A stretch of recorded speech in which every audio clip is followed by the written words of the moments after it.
আপনারাই বলেন আমার বাড়ি কোন জায়গায়? আমি আসছি ফরিদপুর জেলা। আমি যেখানে রাজনীতির কথা বলবো আগামী নির্বাচনে এলাকার মহিলা মেম্বার পদে দাঁড়ানোর সুযোগ আছে, তা আমি কেন এখানে রাজনীতি করব?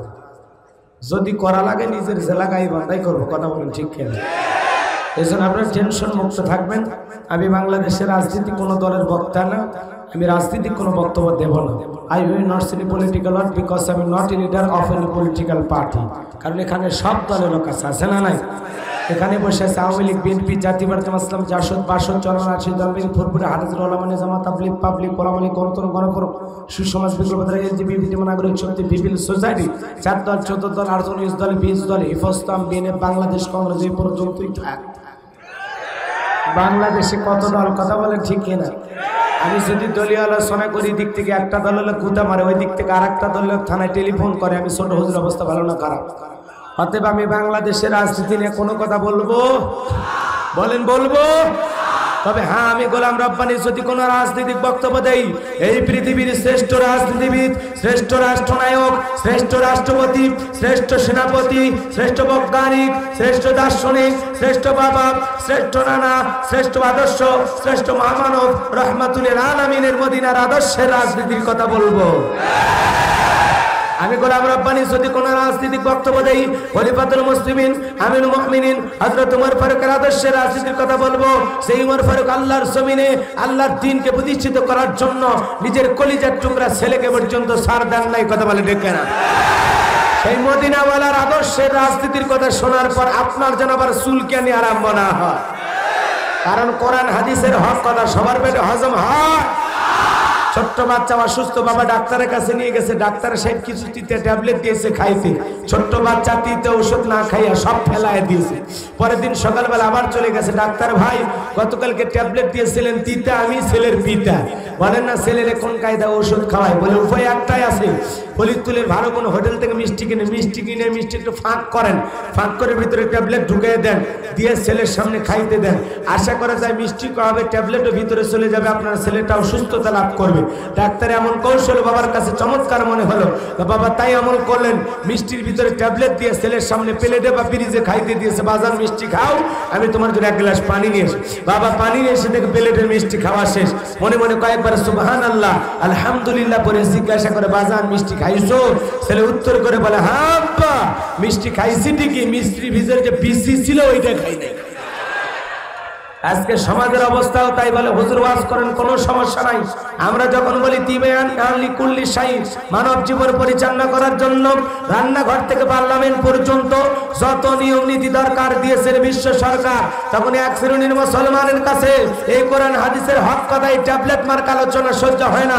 ওরা তখন আলেম ওলামাদের বিরুদ্ধে, ইসলামের বিরুদ্ধে উঠে পড়ে লাগে ষড়যন্ত্র করার জন্য। কথা বলে ঠিক না? এই জন্য আমি পরিষ্কারভাবে একটি কথা বলতে চাই, আজকের আলোচনার সভাপতি স্যারের মতো হবে না, প্রধান অতিথির মতো হবে না, মাহফিল কমিটির মতো হবে না, গোলাম রব্বানির মতো হবে না। আল্লাহর কোরআন যা বলবে গোলাম রব্বানি তাই বলবে। এতে কে খুশি কে বেজার ওইটা দেখার সময় নাই। কথা বলে ঠিক না? যুগে যুগে নবী রাসূলেরা কোরআনের পথে দাওয়াত দিতে গিয়ে, কালেমার কথা বলতে গিয়ে, তাওহীদের কথা বলতে গিয়ে, আল্লাহর দিকে মানুষকে ধাবিত করতে গিয়ে যুগে যুগে পয়গম্বরের মার খেয়েছেন, আঘাতপ্রাপ্ত হয়েছেন, নির্যাতনের শিকার হয়েছেন। কোরআনের সোনালী সমাজ কায়েম করতে গিয়ে আখিরি পয়গম্বর মুহাম্মদ সাল্লাল্লাহু আলাইহি সাল্লাম রক্ত দিয়েছেন, সাহাবায়ে কেরাম রক্ত দিয়েছেন, জীবন দিয়েছেন সেই কোরআনের সমাজ কায়েম করার জন্য।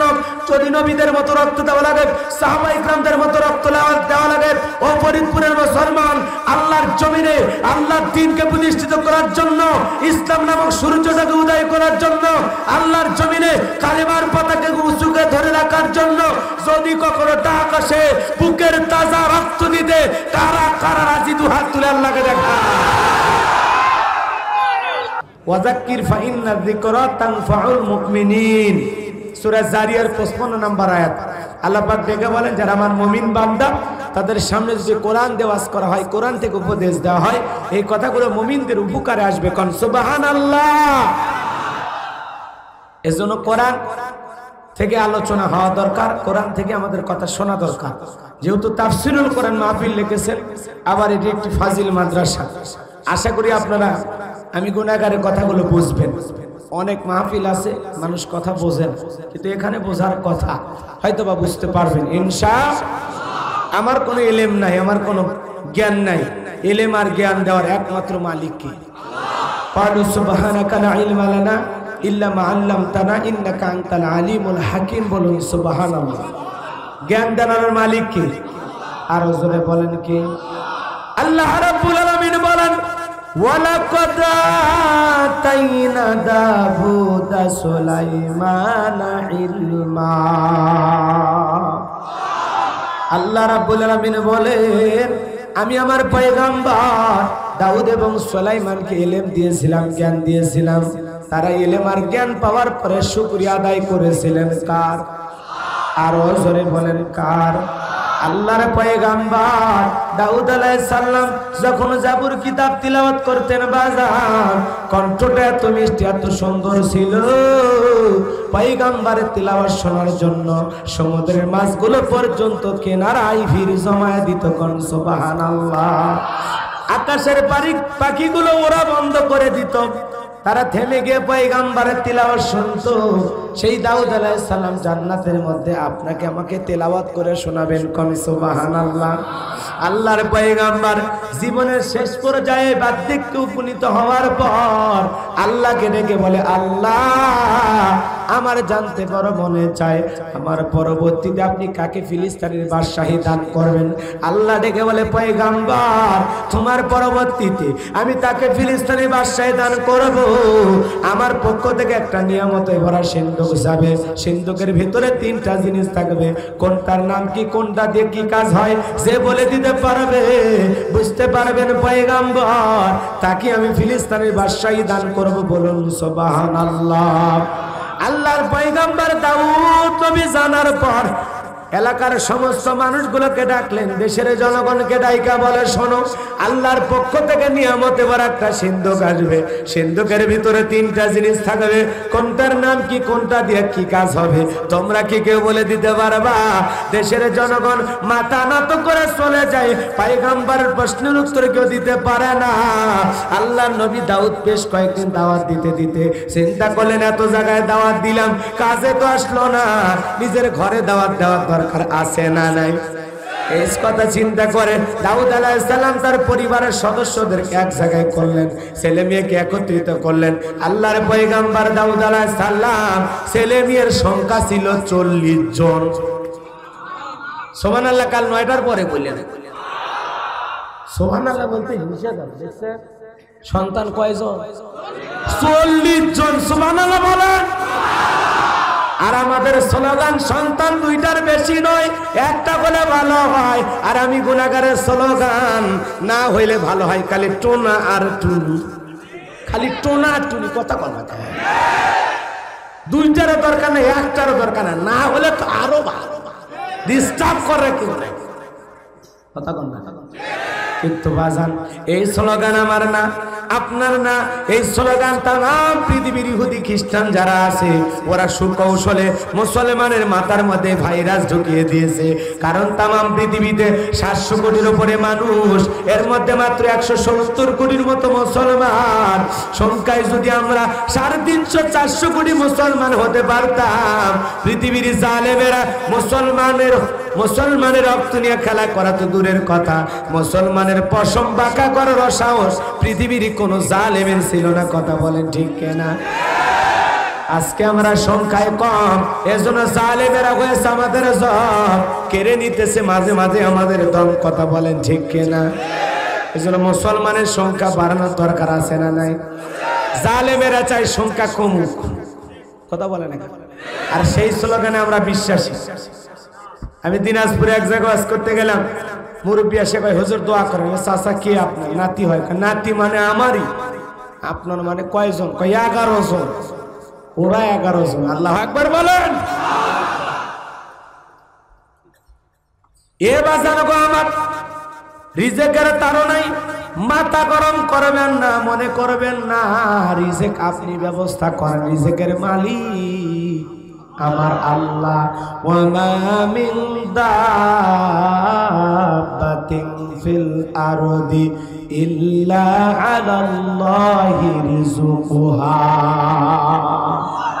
আল্লাহ রাব্বুল আলামিন বলেন পৃথিবীতে এমন কোন বিচরণশীল প্রাণী নাই যার রিজিকের ব্যবস্থা আমি আল্লাহ করি না। সমুদ্রে থাকা বিশাল তিমি মাছ সকালবেলা খালি পেটে বের হয়, তিমির পেটের ভিতরে খাবার দেন কে? ওই যে তাল গাছে বসবাস করে বাবুই পাখি বাজান, ওই বাবুই পাখি যখন সকালবেলা খালি পেটে বের হয়ে যায়, সন্ধ্যায় নিরে ফেরা লাগে, বলেন তো তার পেটটা ভরায় দেয় কি? সকালবেলা রিক্সাওয়ালা খালি পকেটে বের হয়ে যায়, সন্ধ্যাবেলায় পকেট ভর্তি টাকা দেয় কি? এজন্য আল্লাহ রাব্বুল আলামিন বলেন পৃথিবীতে আমানি নাই যার রিজিকের ব্যবস্থা আমি আল্লাহ করি না। ওই আটলান্টিক মহাসমুদ্রের ৩৩,০০০ ফিট গভীরতল পানির নিচে সামান্য বালিকণার সাথে লেগে থাকা ছোট্ট ছোট্ট প্রাণী, তার রিজিকের ব্যবস্থাও আমি আল্লাহ করে থাকি। রিজিকের মালিক আল্লাহ। আর আমরা সন্তান কম নিতেছি, আসলে সন্তান খাওয়াবো কি, পড়াবো কি, খাওয়ান পড়ানোর চিন্তা আপনার। হ্যাঁ, কথা বলেন না কেন? পরিবার পরিকল্পনা করা ভালো, কিন্তু আমরা যেগুলো করি এগুলো হলো পরিবার পরিকল্পনা না, এগুলো হলো মারিবার পরিকল্পনা। কথা বলেন ঠিক না? একটা ছেলেকে ইঞ্জিনিয়ার বানাবো, একটাকে ডাক্তার বানাবো, একটাকে মুফতি বানাবো, মুহাদ্দিস বানাবো, এলাকার সবচেয়ে বড় খতিব বানাবো, একজন কোরআনের হাফেজ বানাবো, এইভাবে সন্তানদেরকে নিয়ে পরিকল্পনা করা ভালো। কিন্তু আমরা কি খাইলে সন্তান দুনিয়াতে আসে না এই ধান্দায় আছে। তার মানে মারিবার পরিকল্পনা করি। কিসের পরিকল্পনা? মন খারাপ করতেছেন? সন্তান কয়জন? 40 জন সন্তান বাজার, 21 জন কন্যা সন্তান, 19 জন ছেলে সন্তান। জোরে বলেন আল্লাহু আকবার। তাদের সামনে ডেকে বলে বাবারে তোমরা শোনো, আল্লাহর পক্ষ থেকে একটা নিয়ামতে বড় সিন্ধুক আসবে, সিন্ধুকের ভেতরে 3টা জিনিস থাকবে।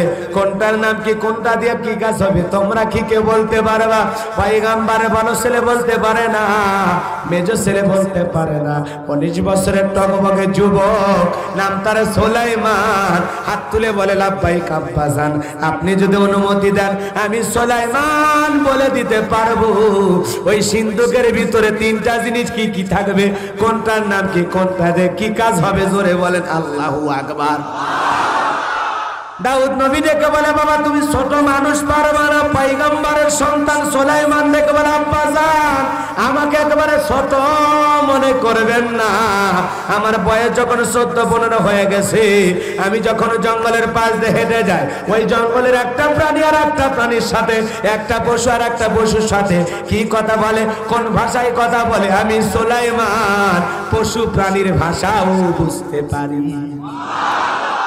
ও আব্বাজান একেবারে ছোট মনে করবেন না, দূর আকাশে পাখি ডানা মেলে উড়ে যায়, একটা পাখি আর একটা পাখির সাথে উঠতে কি কথা বলে, কোন ভাষায় কথা বলে, আমি সুলাইমান পাখিদের ভাষাও বুঝতে পারি। কোন সুবহানাল্লাহ।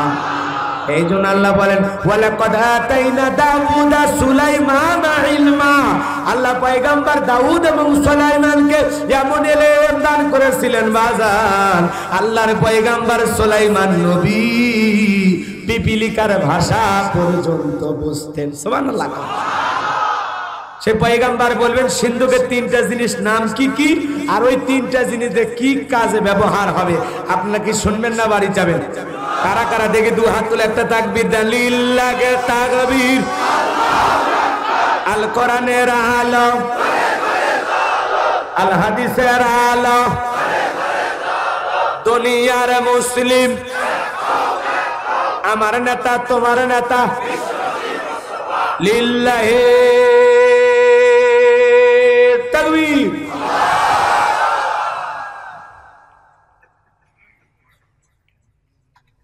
কোন সূরা? সূরা আল মুমিনুন। ভুলে গেছেন না? সূরা আল মুমিনুন আল্লাহ পাক তার ভিআইপি বান্দা মুমিনদের জন্য সূরা আল মুমিনুন নাজিল করেছেন। যারা কাফের অবিশ্বাসী তাদের জন্য আল্লাহ নাজিল করেছেন কুল ইয়া আইয়ুহাল কাফিরুন, সূরা কাফিরুন নাজিল করেছেন। কথা বলতে কে? আর যারা হলো তুমুক সাপ, 2 নৌকায় পা দিয়া চলে, মুখে বলে একটা অন্তরে আর একটা, বৃষ্টি যেই দিকে ছাতা ধরে সেই দিকে গোলালু মার্কা। ওদের নাম কি? জোরে বলেন একটু। মানে যেভাবে নাম নেন তাদের মনে হয় মুনাফিক আপনার তুলে ভাইয়া। এটা জোরে বলেন, ওদের নাম কে? হ্যাঁ, নবীর পেছনে নামাজ পড়ে মুনাফিক হয়, আর আপনার আমার পিছনে নামাজ পড়ে মুনাফিকের বড় যেটা ওইটা হবে। কতক্ষণ ঠিক কে? এজন্য বাজানগো আমার, মুনাফিক চেনা বড় কঠিন। অন্য অন্য ধর্ম অবলম্বী তাদের দ্বারা ইসলামের যতটা ক্ষতি না হয়, মুনাফিক মার্কা মুসলমানের দ্বারা ইসলামের সবচেয়ে বেশি ক্ষতি। আর ওনারা ধর্মের লেবাস পরে ধর্মের কথা বলে মানুষের মুখে চোখে রঙিন চশমা পরাইয়া এমন ষড়যন্ত্রমূলক কাজ করে, সারা পৃথিবীর মানুষ ইসলামকে নিয়ে তখন বদনাম করে। কথা বলেন ঠিক কিনা? এজন্য বাজানগো আমার, মুনাফিকদের স্বভাব হলো গাছের গোড়া কেটে মাথায় পানি ঢালে। কি করে ওরা? সকালবেলা বলে আমরা ইসলামের পক্ষে আছি, আমরা ইসলামের জন্য কাজ করতেছি, আবার রাতের বেলায় যায় নিজে ইসলামের নামের গাছের গোড়া কই খুঁজে কাটার চেষ্টা করে। চুপ করে থাকা ধোঁকাবাজ, চোখে তোদের নাহি লাজ, গোড়া কেটে মাথায় ডালো পানি, তোদের সিহিনি আর কতকাল করবি রে শয়তানি। মুনাফিকদের স্বভাব হলো নিজের হাতে মার্ডার করে, নিজের রাস্তা ক্লিয়ার করে, কইরা সকালবেলা ফুলের মালা নিয়ে যায় লাশের উপরে দিয়ে বলে বড় ভালো লোক ছিল। ভালো লোক ছিল তো মারলি কেন? হে শয়তান। কথা কন না কা? এই শুনুন, মুনাফিকদের চেনা বড় কঠিন। দাড়ি থাকার পরে হতে পারে, টুপি থাকার পরেও হতে পারে, হজ করার পরেও হতে পারে। কথা কন ঠিক কে? এই জন্য বাঁচানো আমি মুনাফিকদেরকে নিয়ে আলোচনা করব না, কাফিরদেরকে নিয়ে আলোচনা করব না। আমি আলোচনা করব আল্লাহর ভিআইপি মুমিন বান্দাদেরকে নিয়ে। জোরে বলেন আল্লাহু আকবার। আল্লাহ রাব্বুল আলামিন বলেন, قد أفلح المؤمنون الذين هم في صلاتهم خاشعون।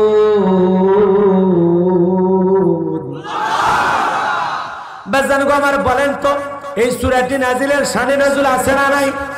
হযরত ওমর ফারুক রাদিয়াল্লাহু তাআলা ডেকে বলেন, আমি মৌমাছির বন বানাবার শুনলাম, ডানে তাকায় মৌমাছি নাই, বামে তাকায় মৌমাছি নাই। বিশ্ব নবীর চেহারা মোবারকের দিকে তাকায় দেখি নবীজি ফিসফিস করে কি যেন পড়তেছেন। তার মানে আমার বোঝার বাকি রইল না, আসমান থেকে নবীজির উপরে কোরআনুল কারীম নাজিল হচ্ছে, আর আমার নবীজি কোরআনুল কারীম রিসিভ করতেছেন। বলুন আল্লাহু আকবার। মৌমাছির বন হইলা আওয়াজ হইলে কোরআনুল কারীম নাজিল হয়। দপ্তরি ছুরির ঘন্টার বাড়ি মারে টন টন আওয়াজ হয়, এরকম শব্দ হইলে কোরআনুল কারীম নাজিল হয়। নবীজি ঘোড়ার উপরে থাকলে ওই সময় কোরআনুল কারীম নাজিল হইলে ওহির ভারের ঘোড়ার পা বালুর সঙ্গে ডেবে যেত। বলেন আল্লাহু আকবার। ওহিদ নাজিল হওয়ার সময় নবী যদি দাঁড়ায় থাকতেন, নবীজি বৈশা পড়তেন ওহির ভারে। আল্লাহু আকবার বলেন। আম্মা জান আয়েশা ডেকে বলেন, শীতের রজনীতে যখন ওহি নাজিল হয়, নবীজির শরীর দিয়া শীতের রজনীতে টপ টপ করে ঘাম ঝরতো। বলেন আল্লাহু আকবার। সেই কোরআনুল কারীম রিসিভ করতেছেন আখিরি পয়গাম্বর হযরত ওমর ডেকে বলেন, রিসিভ করা শেষ হয়ে গেল। বিশ্বনবী সাহাবায়ে কেরামদের দিকে মুখ করে ডেকে বলেন, আমার সাহাবীরা, এই মাত্র আসমান থেকে জিবরাইল এসে আমার উপরে সূরা আল মুমিনুনের 10টি আয়াত কারিমা নাজিল করে জানায়া দিয়ে গেলেন, আল্লাহর কোন মুমিন বান্দা যদি এই 10টি আয়াতের ভিতরে 7টা গুণাবলী নিয়ে আল্লাহ পাক আলোচনা করেছেন, 7টা গুণে গুণান্বিত হতে পারে, 7টা গুণ যদি কেউ অর্জন করতে পারে, 7টা গুণ দিয়ে তার জীবনটাকে ঢেলে সাজাইতে পারে, আল্লাহ রাব্বুল আলামিন তাকে বানায়া দিবেন উলাইকা হুমুল ওয়ারিসুন আল্লাযীনা ইয়ারিসুনাল ফিরদাউস হুম ফিহা খালিদুন। বলেন আল্লাহু আকবার। আল্লাহ পাক তাকে বানায়া দিবেন উত্তরাধিকারী জান্নাতুল ফিরদাউসের, সেখানে তার চিরকাল বসবাস করবে, কোনোদিন আল্লাহ জান্নাত থেকে বের করে দেবেন। এখন সুবহানাল্লাহ।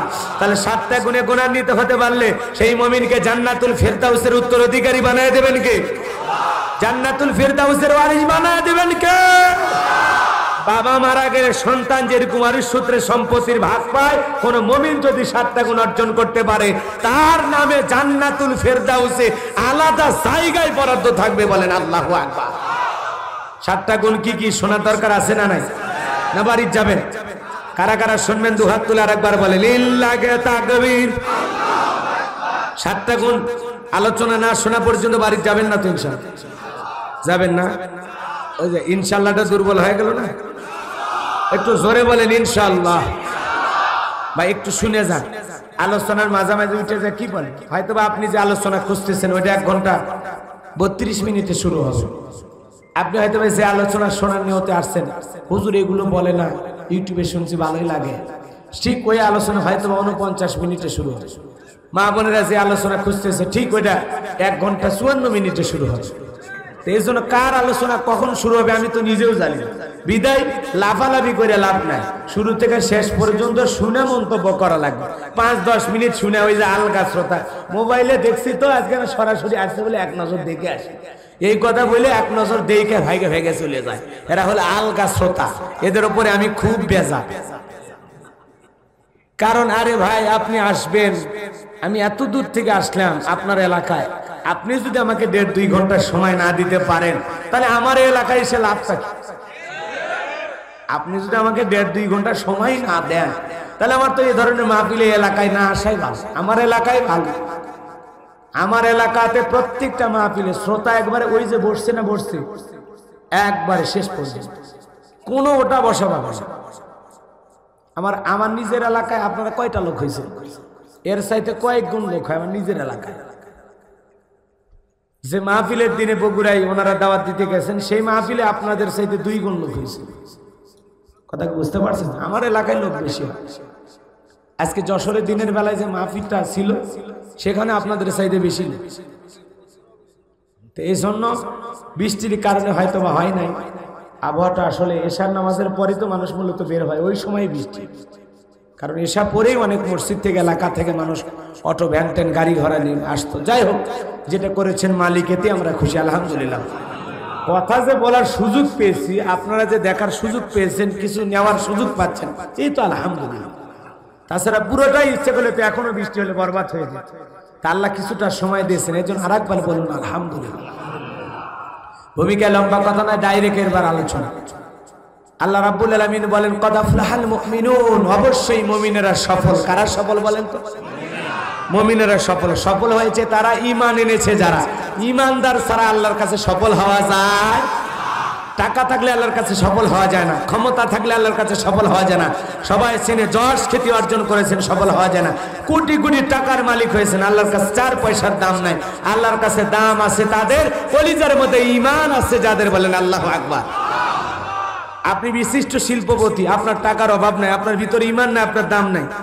রাস্তার একটা ফকির ডাস্টবিনে পড়ে থাকে, ওর ভিতরে যদি ঈমান থাকে ওর দাম আল্লাহর কাছে আছে। কথা বলেন না কেন? আমার কথা কি আপনারা বোঝেন না? দোয়া করে দেবো বলেন? আমার মুসলমান ভাইয়েরা, আল্লাহ রাব্বুল আলামিন বলেন কদ আফলাহাল মুমিনুন,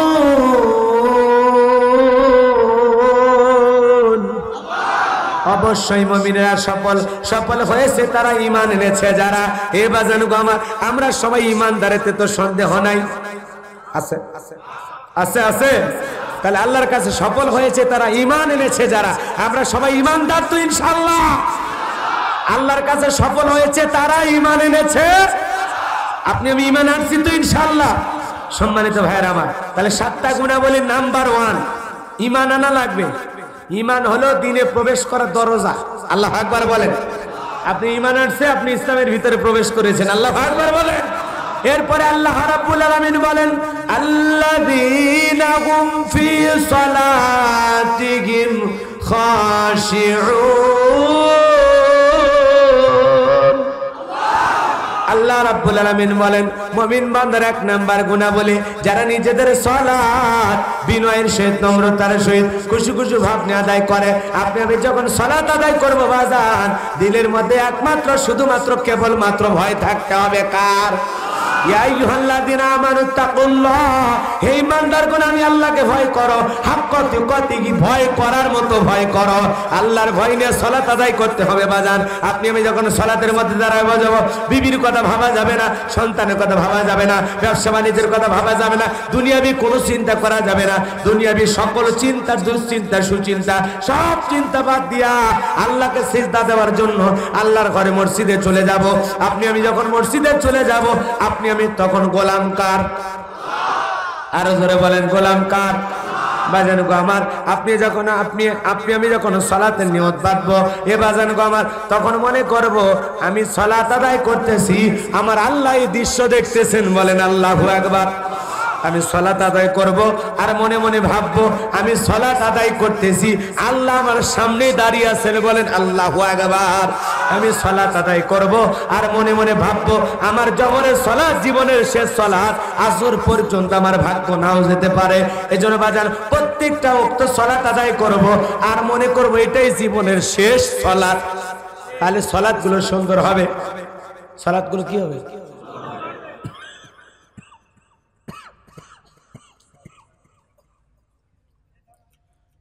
আপনার আমার সালাত আর সাহাবায়ে কেরাম আমার নবী কিভাবে সালাত আদায় করতেন একটু জানা দরকার, নাকি বলেন? বিশ্ব নবী যখন সালাত আদায় করার জন্য দাঁড়িয়ে যেতেন, আম্মা জান আয়েশা ডেকে বলেন নবীজি এত লম্বা সময় দাঁড়িয়ে থাকতেন, নবীজির পা মোবারক ফুলে যেত, বলেন আল্লাহু আকবার। আমার নবী এত লম্বা সময় রুকু করতেন, আম্মা জান আয়েশা ডেকে বলেন মাঝে মাঝে মনে হয় আমার নবীজি কোনোদিন রুকু থেকে উঠবেন না। নবীজি এত লম্বা সময় ধরে সিজদা দিতেন, মাঝে মাঝে মনে হয় বিশ্ব নবী আর কোনোদিন সিজদা থেকে মাথা উঠাবেন না, বলেন আল্লাহু আকবার। আম্মা জান আয়েশা ডেকে বলেন একদিন রাতের বেলায় দেখে বিছানা ভিজে গেছে, আমি মনে করলাম পানি পরে ভিজে গেছে, কিন্তু না না, তাকায় দেখি বিশ্ব নবী কাঁদতে কাঁদতে নবীজির চোখের পানি দিয়া পুরো বিছানাটা ভিজে গেছে, বলেন সুবহানাল্লাহ। এরপরে নামাজ যখন শেষ হয়ে গেল, আম্মা জান আয়েশা ডেকে বলেন নবী আপনার পানি, চোখের পানি দিয়া দাড়ি ভিজে গেছে, বিছানা ভিজে গেছে, এত কান্না কেন করেন নবী গো, আপনার কি হয়েছে? বিশ্ব নবী ডেকে বলে আয়েশা আমি তো আমার জন্য কাঁদি না, আমি কাঁদি আমার গুনাহগার উম্মতের জন্য, আল্লাহ যেন আমার গুনাহগার উম্মত গুলোকে জাহান্নামে না দেয়। আমি কাঁদি আমার গুনাহগার উম্মত গুলোকে যেন আল্লাহ জান্নাতে কবুল করে, জোরে কোন আমিন। আমার নবী সালাত আদায় করতেন, সিজদাতে চোখের পানি ছেড়ে দিয়ে কেঁদে বিছানা ভিজে যেত, বলেন আল্লাহু আকবার। সাহাবায়ে কেরাম যখন মরুভূমিতে সালাত আদায় করতেন, মরুভূমির পাখিগুলো খেজুর গাছ মনে করে সাহাবীদের মাথার উপরে বসতো, কাঁধের উপরে বসতো।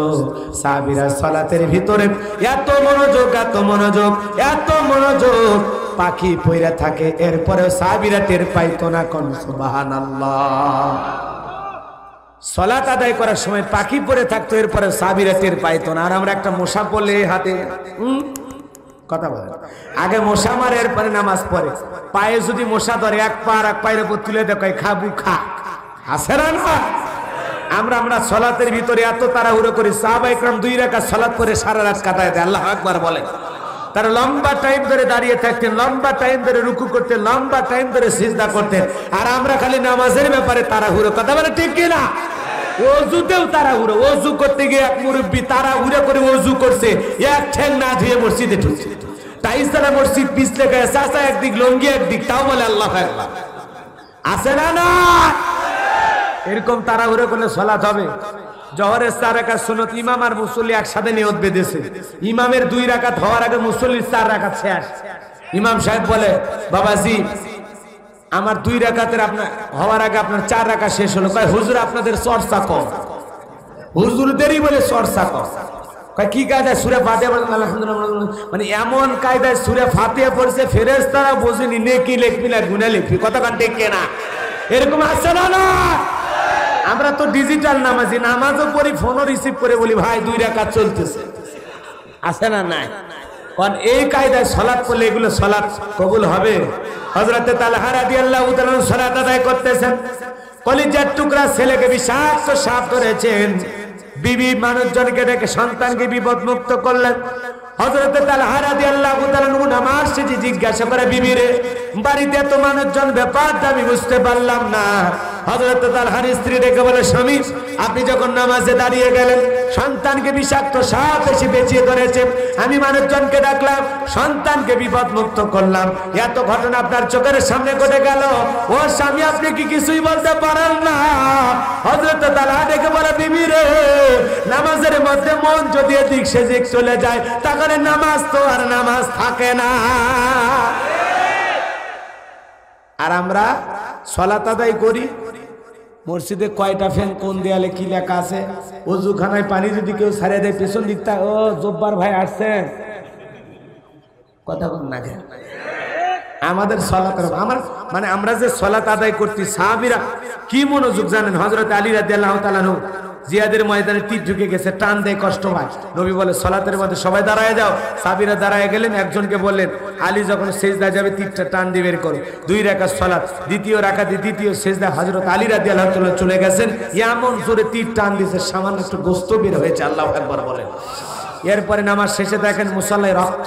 আল্লাহ রাসূল বলেন আলী নামাজের আগে তীর টান দিলে তুমি কষ্ট পাইলা, কিন্তু নামাজের ভিতরে যখন তীর টান দিলে তুমি তখন কোথায়? হযরত আলী রাদিয়াল্লাহু তাআলা আনহু বলেন নবী গো, নামাজের সিজদায় যখন আমি চলে যাই আমার কাছে এরকম মনে হয় আমি দুনিয়াতে সিজদা দেই না, মনে হয় মাওলা পাকের আরশে আজিমে যায়া আল্লাহর কুদরতি কদমে সিজদা দিতেছি। কম সুবহানাল্লাহ।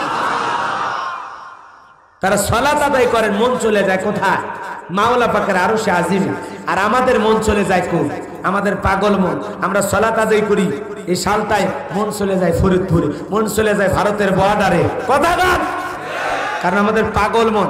একটা গবেষণায় বলা হয়েছে আমরা যে কায়দায় নামাজ পড়ি 8 সেকেন্ডও মন আমাদের নামাজের মধ্যে থাকে না। কয় সেকেন্ড? 8 সেকেন্ডও স্থির ভাবে মন নামাজের মধ্যে থাকে না।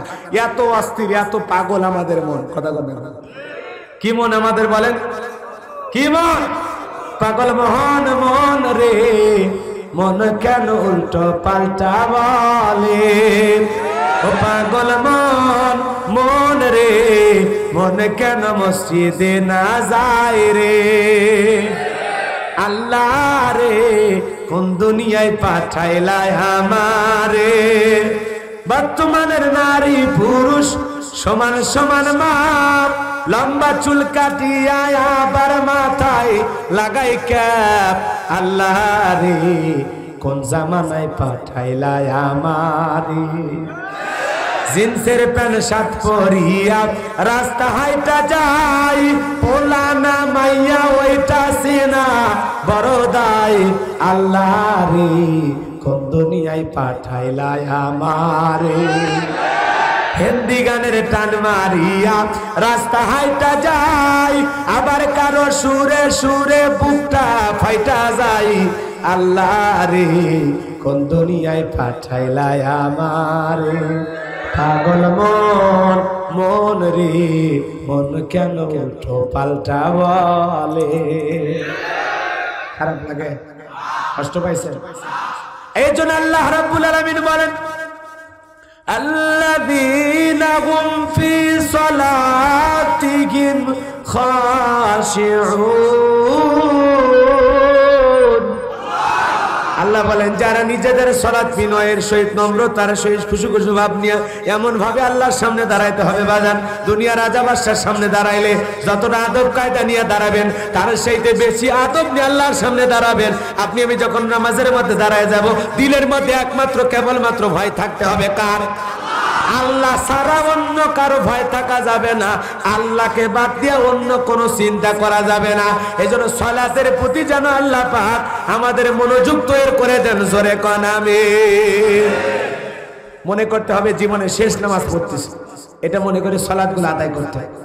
ফালিয়াবুদু রাব্ব হাযাল বাইত আল্লাযী আত'আমাহুম মিন জু ওয়া আমানাহুম মিন খাউফ।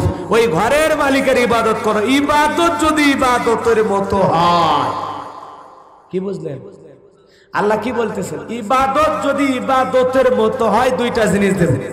এক নাম্বার, রিজিকের টেনশন করা লাগবে না, আমি আল্লাহ রিজিকের ব্যবস্থা করে দেব। করেন সুবহানাল্লাহ। আর 2 নাম্বার, তোমার কোনো ভয় ভীতি থাকবে না, সকল ভয় থেকে আমি আল্লাহ পাক তোমাকে নিরাপত্তা দেব। কোন সুবহানাল্লাহ। এজন্য সালাত হবে কার জন্য? আর জোরে বলেন কুল ইন্না সালাতি ওয়া নুসুকি ওয়া মাহইয়ায়া ওয়া মামাতি লিল্লাহি রাব্বিল আলামিন। আমার নামাজ, আমার কুরবানি, আমার জীবন, আমার মরণ লিল্লাহি রাব্বিল আলামিন, আসমান জমিনের প্রতিপালকের জন্য। কথা বলেন ঠিক কিনা? তাহলে বাজান গো আমার, আপনি আমি যখন সালাতে দাঁড়াবো, দুনিয়ার সব চিন্তা বাদ দিয়া অন্তরে একমাত্র ভয় থাকবে কার? আরো জোরে বলেন কার? আল্লাহর ভয়ে সালাত আদায় করবেন। কারা কারা দুহাত তুলে দেখেন। আল্লাহ আল্লাহ আমাদের সবাইকে তোমার ভয় নিয়ে সালাতে দাঁড়ানোর তৌফিক দাও। জোরে কোন আমিন। আরো চিল্লা বলেন আমিন। হাত নামান। এরপরে আল্লাহ রাব্বুল আলামিন 2 নাম্বার মুমিন বান্দাদের গুণাবলী বললেন, ওয়াল্লাযীনা হুম আনিল লাগবি মুরিদুন। 2 নাম্বার গুণাবলী, অনার্থক কথাবার্তা বলা যাবে না। মুমিন আলতু ফালতু কথা বলতে পারে না। বাপ রে বাপ, এক জায়গায় বসে পুরো দেশে কোথায় কি হচ্ছে খবর, বাপ রে বাপ কত খবর, কয় পরিমণি নাকি মা হচ্ছে তো তোমার কি কথা কন না, কত খবর দেখবেন বাজার। এক জায়গায় বৈশা সারা দুনিয়ার অমুক খারাপ তমুক খারাপ মানুষের সমালোচনা করে ব্যস্ত হয়ে যায়। আল্লাহ বলেন, কুন্না না খুদ মাল খায়দিন। ওই জাহান্নামে যারা যাবে, কোন জাহান্নামে? মা সালাকাকুম ফি সাকর। বলবে কেন আসছো? ওয়া কুন্না না খুদ মাল খায়দিন। আমরা দুনিয়াতে সমালোচনা করে মজা পেতাম, সমালোচনায় মগ্ন হইতাম, আলেমদের বিরুদ্ধে সমালোচনা করতাম, ইসলামের বিরুদ্ধে সমালোচনা করতাম। সমালোচনা ঢেউ উতাল পাতাল ছিল আমার আপনার জীবন। এই জন্য তারা জাহান্নামে যাবে। এক জায়গায় বসে বাপ রে বাপ সারা দুনিয়ার সমস্ত কথা পাবেন। মনে হয় গিবত কমিটির সভাপতি, গিবত কমিটির সেক্রেটারি, কেশিয়ার, এক জায়গায় বসে অমুক খারাপ তমুক খারাপ, এই গ্রামের কে খারাপ, ওই বাজারে কে খারাপ। আরে বেটা, নিজের দিকে আঙ্গুল দিয়ে দেখ তুমি কয় নাম্বার। এই জন্য মানুষের সমালোচনা না করে নিজের আত্মসমালোচনা করলে আপনি মুমিন হয়ে মারা যাবেন, আল্লাহর ওলি হয়ে মরবে। মানুষের ভুল ধরা বাদ দেন, নিজের ভুল ধরা। কথা বলেন না, কষ্ট হচ্ছে আপনাদের? মন খারাপ করতেছেন? এই জন্য মুমিন আলতু ফালতু কথা বলবে না, আজে বাজে কথা বলবে না, কারণ এই জবানের হিসাব দেবে কার কাছে?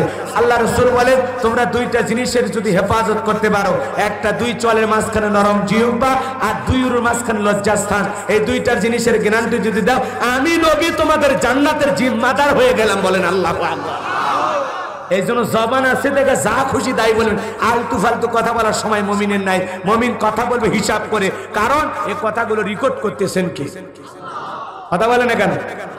মা ইয়ালফিযু মিন কাউলিন ইল্লা লাদাইহি রাকিবুন আতীদ।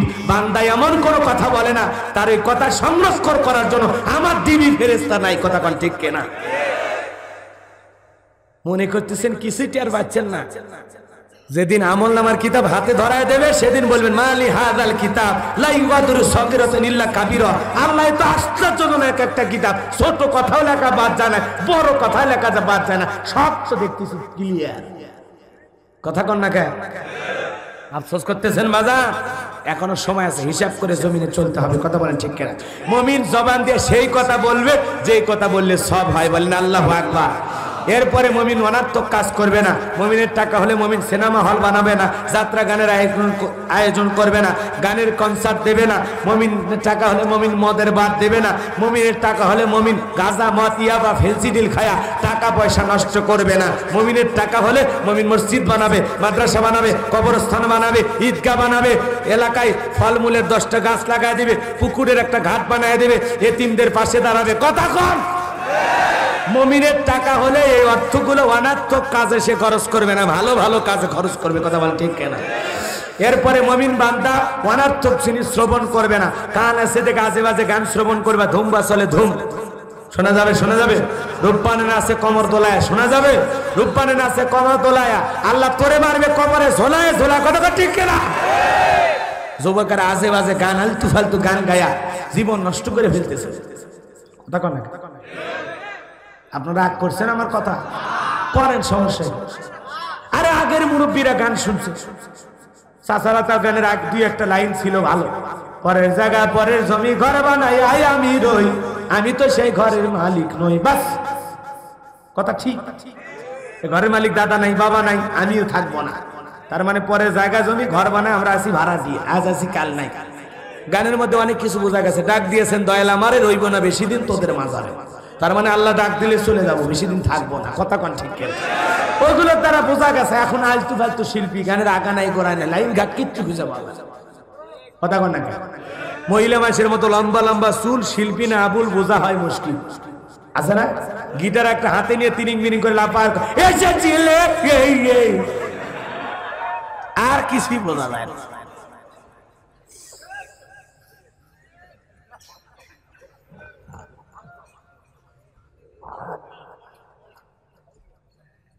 কষ্ট পাচ্ছেন আমার কথা? বলেন এগুলো গানের আগা করা আছে? গান শুনতে হবে, যে গান শুনে কবরের কথা মনে হবে, নামাজের কথা মনে হবে। মুসলমান গান বাজনা শুনবে ভালোগুলো, বাদ্যযন্ত্রওয়ালা গান বাজনা শোনা যাবে হারাম হারাম হারাম। লাহওয়াল হাদিস সূরা লোকমানের 6 নম্বর আয়াতের অংশের দ্বারা গান বাজনা, কাব্য কবিতা, নাটক, সিনেমা, গায়িকা ক্রয় করা আল্লাহ সব হারাম করে দিয়েছে। যারা এগুলোর আঞ্জাম দিবে, জড়িত থাকবে, সবাইকে জাহান্নামের শাস্তি ভোগ করতে হবে। কথা বলেন ঠিক? এখনো সবাই আছে ফিরে আসে। দুই একটা গান ভালো আছে যেগুলো শুনলে আসলেই ভালো লাগে। একদিন মাটির ভিতরে হবে ঘর রে মন আমার, মিশে বান্ধ দালান ঘর। একদিন মাটির ভিতরে হবে ঘর রে মন আমার, মিশে বান্ধ দালান ঘর। প্রাণ পাখি উড়ে যাবে পিঞ্জর সেরে, ধরা ধমে সবই রবে তুমি যাবে চলে। প্রাণ পাখি উড়ে যাবে পিঞ্জর সেরে, ধরা ধমে সবই রবে তুমি যাবে চলে।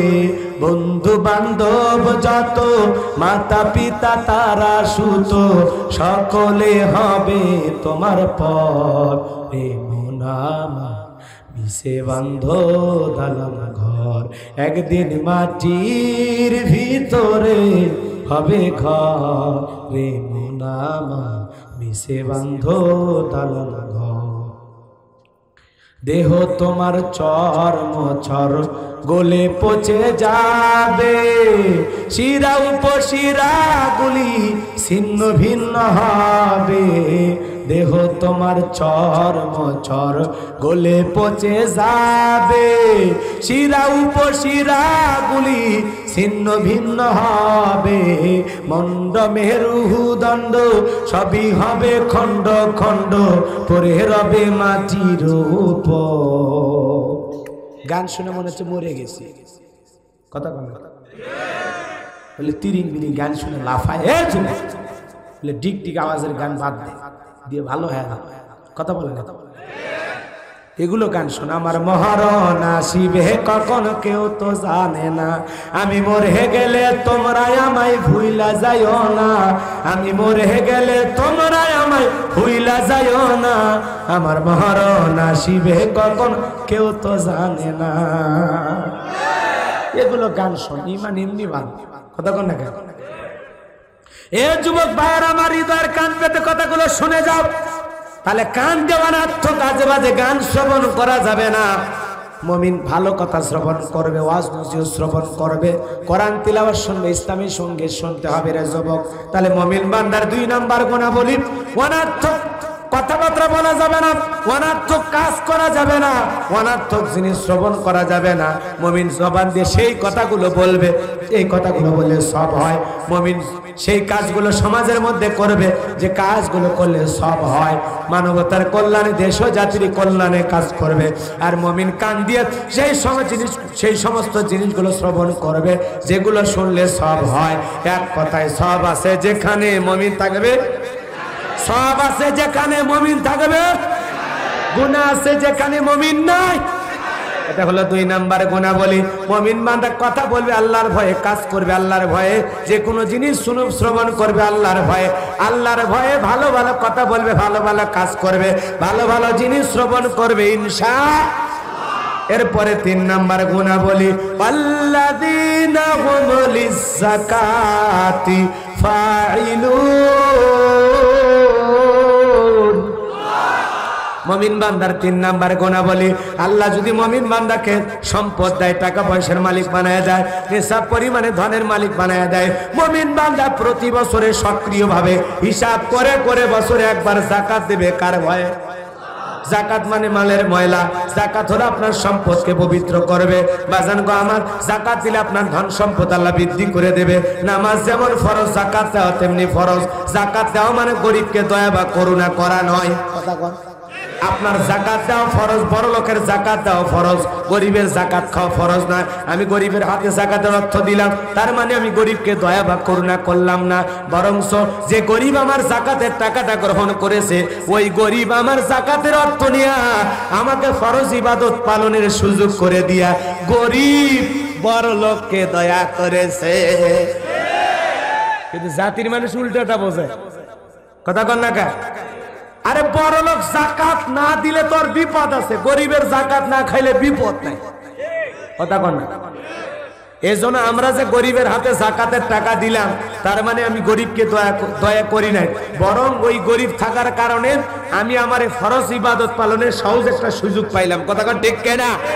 আর আমরা পাইছি জাকাত মানে শাড়ি লুঙ্গি। স্বাধীনতার 50 বছর পার হয়ে গেল, যারা জাকাত দিচ্ছে ওরা দিয়েই গেল, যারা নিচ্ছে ওরা নিয়েই গেল, মানুষের ভাগ্যের কোনো পরিবর্তন হলো না। তার মানে এইভাবে জাকাত দিলে কিয়ামতের আগ পর্যন্ত মানুষের ভাগ্যের কোনো পরিবর্তন হবে। জাকাত মানে শাড়ি লুঙ্গি না। আর কি লুঙ্গি দেয়? নিজের পরনে থাকে 500 টাকা আমানত 1000 টাকার লুঙ্গি, আর গরিবকে দেয় 200 টাকার লিটন লুঙ্গি। পরে থাকলে আর জান্নাত জাহান্নাম সব দেখা। নিজের বউরে পরে 5000 টাকা 2000 টাকা দামের শাড়ি, আর গরিব মহিলারা শাড়িটা দেয় 200 টাকা 250 টাকা দামের শাড়ি। ধুয়ে দিলে শাড়ি না মশারি কিছু খুঁজে পাওয়া যায় না। ওই শাড়ি তোমার বউরে পরাও, ওই শাড়ি তোমার মেয়েকে পরাও। কথা কোন ঠিক কিনা? দিলে ভালো দেওয়া লাগবে। 5000 আপনার দেওয়ার দরকার নাই, 200 দেন 500 দেন, ভালো দেখে দেন। আর আমাদের সমাজে জাকাতের শাড়ি লুঙ্গি দেওয়ার জন্য মাইকিং করা হয়, অমুক তালুকদার সেরাগালি বদনা কুতকুতির বাপ অমুক হাই স্কুল মাঠে জাকাতের শাড়ি লুঙ্গি বিতরণ করবে, আপনারা আসবেন। জাকাতের শাড়ি লুঙ্গি নিয়ে আসছে 5000, মানুষ আসছে 50,000। ঠেলা টেলি গুতাগুতিতে 6 জন নিহত, 32 জন আহত। কর্তা বাংলাদেশ, প্রতিদিন, যুগান্তর, কালের কণ্ঠ, যমুনা টিভি, সময় টিভি সব চ্যানেলে নিউজ চলে গেল। আর বড় লোক তো মনে মনে সেই খাবার, যাক রে আমার নামটা দেশবাসী জানলো। এইভাবে যারা জাকাত দেয় কঠিন কিয়ামতের ময়দানে মানুষ হত্যাকারীর গুনাহ নিয়ে জাহান্নামে যাওয়া লাগবে। কথা বলে ঠিক কিনা? জাকাত এইভাবে গরিব আপনার দুয়ারে লাইন দেবে না, বড় লোক গরিবের দুয়ারে লাইন দেবে। আর হযরত ওমর ফারুক দেখে বলেন, তোমরা জাকাতের অর্থগুলো এমন ভাবে দাও যাতে যেই ব্যক্তিকে জাকাত দিচ্ছ পরবর্তী বছরে জাকাতের জন্য আর কারো দরজায় নক না করে। জাকাতের অর্থ এইভাবে দিলে বাপরে বাপ 200-500 করে মানে পুরো এলাকা পৌঁছানোর দায়িত্ব নিছে। কে বলেছে আপনাকে? জাকাত আল্লাহ পাক দিয়েছেন দারিদ্রতা বিমোচন করার জন্য, জাকাত আল্লাহ পাক দিয়েছেন অভাবমুক্ত সমাজ রাষ্ট্র করার জন্য, জাকাত আল্লাহ পাক দিয়েছেন গরিবের মুখে হাসি ফোটানোর জন্য। আপনার 5 লক্ষ টাকা জাকাত আসছে, 5 জনকে দেন। এই ছেলেটা বেকার বসে আছে, ওরে আপনি শালতা বাজারে একটা চায়ের দোকান দিয়ে দেন। এই ছেলেটা বেকার বসে আছে, ওরে একটা অটো ভ্যান কিনে দেন, অটো ভ্যান চালায় ভাগ্যের পরিবর্তন করবে। একটা বিধবা নারী আসছে 300 টাকা শাড়ি দিয়ে কি লাভ? সেলাই মেশিন কিনে দেন, 2টা ছাগল কিনে দেন, 2টা গাভী গরু কিনে দেন, ওগুলো লালন পালন করার ভাগ্যের উন্নতি হবে। কথা ঠিক কিনা? জাকাতের অর্থ দিয়ে মানুষের কর্মস্থানে ব্যবস্থা করে দিতে হবে। কথা বলে ঠিক কিনা? এজন্য জাকাত মানেই শাড়ি লুঙ্গি না। আর যে সমাজে জাকাত ভিত্তিক অর্থনীতি চালু হবে সেই সমাজ তো সোনায় সোহাগা। কথা বলেন না কেন? সে সমাজে আর কোনো মানুষের কষ্ট থাকবে না। বাংলাদেশে জরিপ করে দেখা গেছে 10 বছর যদি সঠিকভাবে জাকাতের অর্থ আদায় করা হয় আর সঠিকভাবে জাকাত যারা পাবে যোগ্য ব্যক্তিকে জাকাতের অর্থ দেওয়া হয়, 10 বছর পরে এই বাংলার জমিনে জাকাত নেওয়ার জন্য একজন গরিবও খুঁজে পাওয়া যাবে না। বলেন আল্লাহু আকবার। এত অর্থ জাকাতের আসবে। কে শোনে কারো কথা? আমার দেশে জাকাত ভিত্তিক অর্থনীতি নাকি সুদ ভিত্তিক? সুদ ভিত্তিক অর্থনীতি হালাল না হারাম? এই জন্য শান্তি আমরা কোশ্চিন কালে পাবো না। যতই মাথা পিছু আয় দেখায় কোনো লাভ হবে না। যতদিন পর্যন্ত আমার সমাজে জাকাত ভিত্তিক অর্থনীতি চালু না হবে ততদিন মানুষ সুখ শান্তিতে বসবাস করতে পারবে না। কথা বলে ঠিক কিনা? ওই ডাস্টবিনে খাবার কুড়ে খায় মানুষ, এখন রেল স্টেশনে পড়ে আছে কত গৃহহীন মানুষ। কথা বলেন ঠিক কিনা? এখনো 50-100 টাকার জন্য আমার দেশের কত মা বোন তার দেহটাকে অন্য মানুষের ভোগের সামগ্রী বানায় ফেলছে। কথা বলেন ঠিক কিনা? এই জন্য ভাইয়েরা আমার, এই সমাজটাকে সুন্দর করতে হলে, দারিদ্র বিমোচন করতে হলে অবশ্যই জাকাত ভিত্তিক অর্থনীতি চালু করতে হবে। কথা বলেন ঠিক কিনা? জাকাত ভিত্তিক অর্থনীতি চালু করা ফরজ। জাকাত ভিত্তিক অর্থনীতি আল্লাহর দেয়া। জাকাত ভিত্তিক অর্থনীতি চালু করে বড় লোকদের কাছে জাকাত আদায় করে সঠিকভাবে প্রতি বছরে গরিবের তালিকা করে করে জাকাত পৌঁছায়া দিতে হবে। কে নেবে দায়িত্ব? কে শোনে কার কথা? এবার জানবো আমার এখানে আর একটা ঘটনা আমি বলতাম, লম্বা হয়ে যাবে, আমি লম্বা করতে পারবো না, কারণ আপনাদের কষ্ট আমি দিতে চাই না। এতটুকু শুধু বলতে চাই, জাকাত ভিত্তিক অর্থনীতি যে আল্লাহ পাক দিয়েছেন, আল্লাহ পাক যাকে জাকাত দেওয়ার মানে যাকাত দেওয়ার মতো ধন সম্পদ দান করেছেন নেশাব পরিমাণে শতকরা 2.5%। হিসাব করে করে কয় লক্ষ টাকায় কয় হাজার টাকা যাকাত আসে, কয় কোটি টাকা থেকে কয় লক্ষ টাকা যাকাত হয়, হিসাব করে করে মুমিন বান্দা সক্রিয়ভাবে প্রতি বছরে যাকাত দিবে একদিন কার ভয়ে? আরো জোরে বলেন কার ভয়ে? আল্লাহ আমাদের সবাইকে যাকাত দেওয়ার মতো অর্থ দান করুন, জোরে কোন আমিন। আরো জোরে বলেন আমিন। এটা হলো মুমিন বান্দার 3 নাম্বার গুণাবলী। 4 নাম্বার, ওয়াল্লাযীনা হুম লিফুরুজিহিম হাফিজুন। মুমিন বান্দার 4 নাম্বার গুণাবলী নিজের যৌবনটাকে হেফাজত করা, নিজের যৌবনটাকে সংযত রাখা। এলাই খেলায় নষ্ট করলে হবে না। মুমিনের যৌবন হোটেলে বিক্রি হতে পারে না, মুমিনের যৌবন পার্কে বিক্রি হতে পারে না। মুমিনের যৌবন খরচ হবে একমাত্র হালাল স্ত্রীর কাছে। কথা বলেন ঠিক কি না? এ যুবক, আজকে তোমার যৌবন আছে, যৌবনের কারণে তুমি গুনাহ করো, মনে রাখবারে যুবক। হযরত আলী রাদিয়াল্লাহু তাআলা আনহু বলেন, একদিন তোমার যৌবন থাকবে না, আমল নামায় ঠিকই গুনাহ লেখা থাকবে। কথা বলেন ঠিক কি না? আমাদের যুবকেরা 15-16 বছরের যৌবনে পদার্পণ করে, যৌবন প্রাপ্ত হয়, তখন থেকে মা বাবা বলে নিজের পায়ে খাড়া হয়, নিজের পায়ে দাঁড়া। ও তো নিজের পায়ে দাঁড়ায় আছে, মা বাবারটা ধার নিয়েছে নাকি? কথা বলে। ছেলেটার বয়স যখন 32 বছর হয় তখন ছেলের দেয় বিয়ে, বাকি 16 বছর কি আঙ্গুল চুষে বড় হয়েছে। এ কথা বলা। এই জন্য ছেলে মেয়ে যখনই যৌবন প্রাপ্ত হবে তখনই তাদের বিবাহের ব্যবস্থা করতে হবে। আল্লাহ যেন আমাদের দেশে বিবাহের আইনটাকে সহজ করে দেন, জোরে কোন আমিন। আর জোরে কোন আমিন। কারণ যত দ্রুত যুবকেরা বিয়ে করবে, যুবতীর বিয়ে হবে, তত তারা জিনা ব্যভিচার থেকে বাঁচবে। কথা বলে না কেন? হে যুবক, খবরদার, যৌবনের তার মানে গুনাহ করা যাবে না। এই রঙের যৌবন একদিন জং ধরবে, এই কাঁচাদারি একদিন সাদা হয়ে যাবে, তুমি আমি কেউ থাকবো না। কথা বলেন ঠিক কেনা? তুমি যৌবনকালে গুনাহ করতে ভালোবাসো, আর যৌবনকালের ইবাদত আসমানের মালিক আল্লাহ ভালোবাসে। বলেন আল্লাহু আকবার। যৌবনকালের হিসাব আল্লাহ নেবে। কথা বলেন না? তোমার শিশুকাল, বুড়াকাল যা গেছে গেছে, আল্লাহ হিসাবটা নেবেন কোন কালে? যৌবনের কালে। কারণ যৌবনের তারণায় মনে চাই বেশি বেশি গুনাহ করতে, যৌবনের তারণায় মন চাই রং ঢং করতে।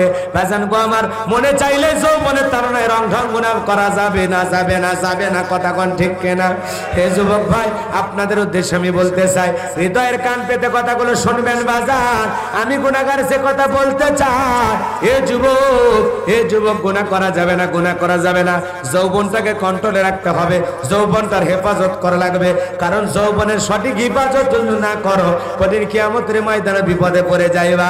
মনে রাখবা, এ যুবক, যৌবন আছে দেখে গুনাহ করা যাবে না, যৌবন আছে দেখে গুনাহ করা যাবে না। ভালো করে শোনো, আল্লাহর পয়গম্বর নাম হলো ইউসুফ আলাইহিস সালাম। জুলেখা নিজের কামনা বাসনা পূরণ করার জন্য 10টা দরজায় তালাবন্দি করা পয়গম্বরকে গোপন কক্ষে নিয়ে গেছে, দরজায় মারছে তালা। জুলেখা মিটাইতে চাই মনের জ্বালা, ও হলো শয়তানের খালা। কথা কোন ঠিক কিনা? ইউসুফ নবীর কাছে যায়, রং ঢং করে আর বলে, দিলে বড় জালারে পাঞ্জাবিওয়ালা, হুজুর তো কিছুই বোঝে না। এই কথা বলে আর কাপড় সিরা সিরা দেবতার মুখে দেয়। পয়গম্বর ডেকে বলে, জুলেখা, কাপড়ে ঢাকিলে তুমি দেবতার মুখ, কি দিয়া ঢাকিবা তুমি বিধাতার মুখ? কাছে আসে বলে আর বলে, ইউসুফ রে, তোর মার চোখ দুইটা ভারী সুন্দর। ইউসুফ নবী ডেকে বলে, জুলেখা, এই চোখ যে আল্লাহ দিয়েছে তার কথা স্মরণ করো। আর পয়গম্বরকে আল্লাহ পাক কুদরতের কিছু নিদর্শন দেখাইলেন। পয়গম্বর দিলের মধ্যে ভয় চলে এসেছে, ইন্না খাফুল্লাহ, আল্লাহর ভয় নিয়া। এ যুবক 10টা দরজায় তালাবন্দি। এরপরে পয়গম্বর জুলেখার নিচে সামান্য বাঁকা নজরে তাকায় না, মনের মধ্যে 19-20 হয় না। আল্লাহর পয়গম্বর আল্লাহর ভয় নিয়ে বলে, আল্লাহ, আমার দায়িত্ব হলো সামনে দৌড় মারা, আর দরজার তালা খুলে দেওয়ার দায়িত্ব আপনার। আল্লাহর উপরে ভরসা করে পয়গম্বর যখন মারলে দৌড়, আল্লাহর কুদরত থেকে এক এক করে 10টা দরজার তালা খুলে গেল। কোন সুবহানাল্লাহ। জুলেখা মনের এত রাগ, পিছন থেকে মারছে থাবা, এক থাবাই পয়গম্বরের জামার অংশ পর্যন্ত ছিঁড়ে গেছে। আর দরজার সামনে যা দেখে, যেখানে বাঘের ভয় সেখানে রাত হয়। তার স্বামী আজজ মিশর দাঁড়ায় আছে। মুহূর্তের মধ্যে জুলেখা নাটকের মোড় চেঞ্জ করে বলে, আর কিছু সময় দেরি হলে ইউসুফ আমার সর্বনাশ করত, ইউসুফ আমার ইজ্জতের দিকে হাত বাড়াইছে। জোরে বলেন নাউজুবিল্লাহ। মেয়েদের নাকা কান্নার অভিনয় মুহূর্তের মধ্যে নাটকের মোড় চেঞ্জ করে স্বামীরে ভোলায়া ভালায়া মিথ্যা দোষ দিয়া আল্লাহর পয়গাম্বারকে মিথ্যা তহমত দিয়া 9.5 বছর জেলখানায় বন্দি করলো। কথা বলেন ঠিক কিনা? এই জন্য নারীদের ষড়যন্ত্রের ফাঁদ বড় মারাত্মক। এ যুবক, ওদের উপের জালে ছলনার ফাঁদে পড়া যাবে না। র্যাবে ধরলে বাঁচবি, পুলিশে ধরলে বাঁচবি, কিন্তু ওদের ছলনার ফাঁদে যদি একবার আটকে যাও ফান্দে পড়িয়া বগা কান্দে রে। ওরাদের ভিতরে মায়া দয়া নাই, ওদের ভালোবাসা বলে কিছু নাই, সব ছলনা, প্রতারণা আর অভিনয়। মানুষ বলবে ছাগল, আর যাই বিয়ে করেছে তা একটা পাগল। বদনাম আমার সে তোমার বেশি হবে। এই জন্য বিয়ের আগে ওরা আবেগের ঠেলায় সব পায়। তোমার এনে গাছের তলায় বসবাস করবো, এক রাত বোক নিয়ে গাছের তলায় থাকে দেখিস, পরে ঘুমোর থেকে ওরা সব আবেগের ঠেলায় বলে ফেলে দেয়। এই জন্য খবরদার, ওদের ছলনার ফাঁদে পড়া, ওদের রূপের জালে আটকা যাবে। ওরা ছলনাময়ী, কথা না, ওরা ছলনাময়ী। এ নারীরা কি, হ্যাঁ বিয়ের আগে, বিয়ের পরে বউ হলে ছলনাময়ী হবে কেন? কথা কন না কেন? এই জন্য বিয়ের আগে প্রেম ভালোবাসা জায়েজ না, হারাম। ছেলেদের কোনো মেয়ে বান্ধবী থাকতে পারে না, হারাম। মেয়েদের কোনো ছেলে বন্ধু থাকতে পারে না, হারাম। না হুজুর, আমরা একটু জাস্ট ফ্রেন্ড। আছে না? না, তুমি জাস্ট ফ্রেন্ড বলতেছো, তুমি কি হিজড়া? তুমি মেয়ে মানুষের সাথে ঘরে তোমার মন কিছুই কয় না। কথা কন না কেন? এই জন্য খবরদার, মেয়েদের কোনো ছেলে বন্ধু থাকতে আর ছেলেদের কোনো মেয়ে বান্ধবী থাকতে। কিন্তু আমাদের পরিবারগুলো হয়ে গেছে ফ্রি। পরিবার বোঝেন তো, আমাদের মা বাবা আত্মীয় স্বজন এরা ফ্রি হয়ে গেছে। মাই মেয়ের এটাকে বলে, আমরা তো কলেজে পড়াশোনা করেছি, তোমার 2-1 বন্ধু হয়নি? বলে আছে তোমার 2 জন, কিন্তু আমি নিয়ে আসতে চাই না। ওরা এত লাজুক। বলে কেন, তুমি কাকে বেশি পছন্দ করো? বলে আমি রুবেলকে পছন্দ করি। ঠিক আছে, রুবেলকে নিয়ে আসি। এইবার রুবেলকে নিয়ে চলে আসছে। রুবেল এসে সালাম দেয়, আসসালামু আলাইকুম আন্টি। ওয়ালাইকুম আসসালাম। তোমার নাম রুবেল? আমার মেয়ের সাথে একই কলেজে পড়াশোনা করো? ও ভালো। তো বাবা তুমি আসতে ভয় পাও কেন? তুমি কি মনে করো, আমাকে মানুষ মনে করো না? আমাকে তোমার আন্টি মনে করবা, আন্টি। না কেন? যাও রুমি, রুবেলকে তোমার ঘরে নিয়ে যাও, আমি তোমাদের জন্য চা বিস্কুট নাস্তা পানি দিচ্ছি। চা বিস্কুট নাস্তা পানি দিচ্ছি। এখন ওরা 2 জন যুবক যুবতী ঘরের ভিতরে বৈশা কি করতেছে? নফল নামাজ পড়তেছে।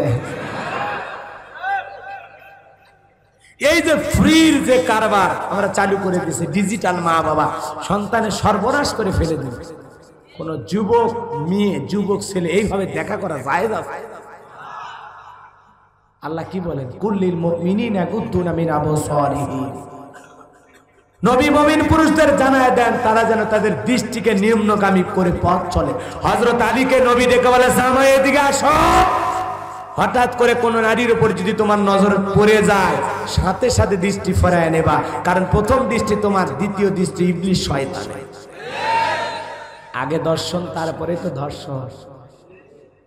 কথা কন না? হ্যাঁ যুবক, পয়গম্বর ইউসুফ নবীর মতো হতে হবে। জীবন দেব, জেল খাবে, তারপরে কোন নারীর ছলনার ফাঁদে পড়বো।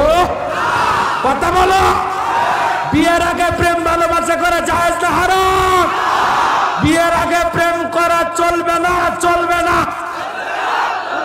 বিয়ের আগে প্রেম করা, বিয়ের আগে প্রেম করা। ছেলেদের মেয়ে বান্ধবী থাকতে পারে না, পারে না। মেয়েদের ছেলে বন্ধু মনে থাকবে তো ইনশাআল্লাহ। এরপরে অনেকে হুজুর কোন কি 8-10টা সিরিয়ালে আছে, আপনি যতই ওয়াজ করেন কাজে আসবেন না। কথা কন না? এই যুবক, তুমি বিয়ের আগে যদি একটা মেয়ের সাথে 8-10টা মেয়ের সাথে সম্পর্ক করিয়া বিয়ে করো, ঠিক যেই মেয়েটারে বিয়ে করছে ও মনে করবে 8-10টা ছেলের সাথে সম্পর্ক করে তোর কাঁধে। তুমি 2 নাম্বার, তোমার ভাগ্যে জুটবেও 2 নাম্বার। চরিত্র এখনো আছে ভালো, ব্যতিক্রম 2-1টা হয়ে যায়। কথা কোন ঠিক কেন? আর এত প্রেম ভালোবাসার মূল্য না, প্রেম ভালোবাসার মধ্যে কিছু নেই, সব ভুয়া। কথা কোন? ভালো ভালো গিফট দাও, বান্ধবী তোমার প্রশংসা করো। একদিন যদি মোবাইলে ফ্যাক্সিলোড না দিতে পারে, তুমি একটা ক্রিপকে, তুমি একটা ক্রিপো। কথা কোন? এই বান্ধবীর মোবাইলে কে কে টাকা পাঠাইছে? হাত তোলো তো, হাত তোলো। ও কেউ নেই, এখন তো তোমরা আল্লাহর ওলি হয়েছে। তোমরা কি করো কার সাথে মোবাইলে কথা বলে আমি বুঝি না। এখন খুঁজলে তোমার মোবাইলে 8-10টা মেয়ের নাম্বার পাওয়া। কথা কোন ঠিক কেন? যুবক, সমাজটা শেষ হয়ে গেল রে, এখনো সময় এসে তোমরা ফিরে আসো। আমরা হুজুরে গেলে দোষ তো আরো বেশি। তোমরা প্রেম করলে দোষ, আমরা বিয়ে করলে দোষ। আমাদেরটা হালাল, তোমাদেরটা হারাম। কথা কম। হুজুর মানুষের 2-3টা বউ কয় কি? কথা কম নাকি? হুজুর বিয়ে করলে পড়া, আর ওরা বিয়ের আগে সেঞ্চুরি মারে, মিষ্টি খেলে, তাতে অপরাধ নাই। ওটা হারাম না হালাল? আর বিয়ে করা 4টা। কথা কর, বুঝে না কথা বললেই হুজুরদের দোষ হয় না। এ মুসলমান, আল্লাহর গোলাম, হৃদয়ের কান পেতে কথাগুলো শুনে যা। তাহলে মুমিন বান্দা 4 নাম্বার, নিজের যৌবনটাকে সংযত রাখা লাগবে, নিজের যৌবনটাকে হেফাজত করা লাগবে। কার ভয়ে? আল্লাহর ভয়ে যৌবনটাকে হেফাজত করা লাগবে। যুবক, এই যৌবনের তাড়নায় পিকনিকের নামে স্বপ্ন পর্যায়ে ঢলাঢলি করা যাবে না। পার্কে দেখবেন মগার মগি, সকার সখী, বাকবাকু বাকবাকু। কথা বল না কেন? এ যুবক, এগুলো করা যাবে না, যাবে না, যাবে না, যাবে না, যাবে না, যাবে না, যাবে না। এখনো সময় আছে, তোদের 2টা পায়ে হাত দিয়ে অনুরোধ করি যুবক, প্রেম ভালোবাসা, বান্ধবীর নাম না থাকলে এখনই ব্ল্যাক লিস্টে ফেলায়, এক্ষুনি ব্ল্যাক লিস্টে। খালি একটা SMS দিবি, আর কোনোদিন আমাকে কল দিও না। কথা কন ঠিক না? ও বুঝে ফেলে দে। আর যদি বিয়ে করা যায়, ডাইরেক্ট বিয়ে করে ফেলে দে। কথা কন ঠিক না? পছন্দ হয়েছে, মা বাবারে বলবা অমুক বিয়ের আমার পছন্দ হয়েছে, বিয়ের ব্যবস্থা করে, হালাল তরিকায় বিয়ে করবা। মুরব্বীদের দোয়া ভালোবাসা যেখানে বরকত আছে সেখানে। কথা কন ঠিক না? আর মুরব্বীরা দোয়া নাই, বাবা মার দোয়া নাই, ওই বিয়ে টিকবে না। টিকলেও তোমার জীবনে শান্তি পাইবে না, কারণ প্রেম করে কেউ সুখী হয় না। প্রেম করে বিয়ে করে কেউ সুখী, খালি দুঃখ, খালি অশান্তি। কথা কন না কে? 2জন স্বামী স্ত্রী, বাপ রে বাপ, বাবা মা রাজি হয় নাই, প্রেম ভালোবাসা করেছে, রাজি থাকলে 1 সাপন, না হলে 2 সাপন। মা বাবা বলে আমাদের বংশে কেউ প্রেম করে বিয়ে করে নাই, বিদায় আমরা মানবো না। ছেলে মেয়ে মনের দুঃখে পালায় গেছে ঢাকায়, যায় নাকি এলাকায়, দুজনের হাত ধরে যায়, হাওয়া চানায় হারিয়ে পালিয়ে যায়। বিয়ে করে গার্মেন্টসে চাকরি করা শুরু করে দিছে বাজার। কয়েক মাস যাইতে না যাইতে 2 জনের মধ্যে খালি ঝগড়া, খালি ঝগড়া, খালি ঝগড়া। ঝগড়া বোঝেন? কাইজে লাগে, কেচাল করে, কাছে বোঝেন নাই? হ্যাঁ, কেচাল করা বোঝেন, ঝগড়া করা বোঝেন? কেচাল করে, 2 জন ঝগড়া করে। স্ত্রী স্বামীকে সন্দেহ করে, স্বামী স্ত্রীকে সন্দেহ করে। রাত 12টায় স্ত্রীর মোবাইলে মেসেজের সাউন্ড কোকো কোকো করে বেজে বসে। ছেলে এবার বিবির মোবাইলটা নিয়ে ঘুমের খেলায়, বুঝেন না, চোখ গোষ্ঠ হইতে গোষ্ঠ। স্ত্রীর মোবাইলে লেখা উঠেছে বিউটিফুল। ছেলের মাথা গরম। এই জন্য তো তোর আমার বলে না, বিয়ের আগে সোনা ময়না জান পরান আমি ছাড়া তুমি বাঁচবা না, আমি নাকি তোমার দিওয়ানা, তুমি আমার প্রেমে অন্ধ, আমি তোমার প্রেমে অন্ধ। কত ডায়লগ মারছো প্রেম ভালোবাসা করার সময়। আজকে তোর মোবাইলে অন্য ছেলে SMS পাঠায়, দেখ দেখ কে বিউটিফুল পাঠাইছে। স্ত্রীর মোবাইলে ছিল না চার্জ।